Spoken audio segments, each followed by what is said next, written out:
গোটা বিশ্বব্যাপী উনি ছড়িয়ে দিয়েছিলেন লা ইলাহা মুহাম্মাদুর রাসূল সাল্লাল্লাহু আলাইহি ওয়াসাল্লাম। হি ওয়াজ আনস্টপেবল, হ্যাভিং আনবিলিভেবল সাবর, ধৈর্যের পাহাড় নিয়ে, আনস্টপেবল অ্যাটিটিউড নিয়ে তিনি শুধু সামনে গিয়েছেন, পেছনে যান নাই কখনো। সীমাহীন কষ্ট আর সংগ্রামের মধ্য দিয়ে গিয়েছেন, থামাতে পারে নাই ওনাকে কেউ পারে নাই। ইয়াতিম হিসেবে জন্মগ্রহণ করলেন, পৃথিবীর আলো দেখবার আগে বাবাকে হারালেন, ছোট বয়সে মাকে হারালেন, পরে দাদাকে হারালেন, এরপর চাচাকে হারালেন। শিয়াবে আবি তালেবে জেল খেটেছেন 3 বছর, physical torture, mental torture, life threat, হত্যা করার ষড়যন্ত্র হয়েছে। আল্লাহ তাআলা বলেছেন আজ রাতে হিজরত করো। ব্ল্যাক ম্যাজিক করা হয়েছে। লাবিদ ইবনুল আসাম, এক ইহুদিদের মিত্র, ওনাকে ব্ল্যাক ম্যাজিক করেছে। মারার জন্য খাদ্যে বিষ মিশিয়ে দেওয়া হয়েছিল। বাজুর মাংস, খাসির বাজুর মাংস পছন্দ করতেন।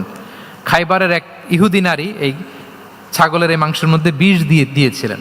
ইহুদিদের পক্ষ থেকে betray, treachery, conspiracy and what not, কি বাকি ছিল বলেন? ষড়যন্ত্রের এমন কোনো ধরন ছিল না যেটা তারা বাকি রেখেছে। কিন্তু রাসূল সাল্লাল্লাহু আলাইহি ওয়াসাল্লামকে কি থামানো গিয়েছিল? বলেন, থামানো গিয়েছিল?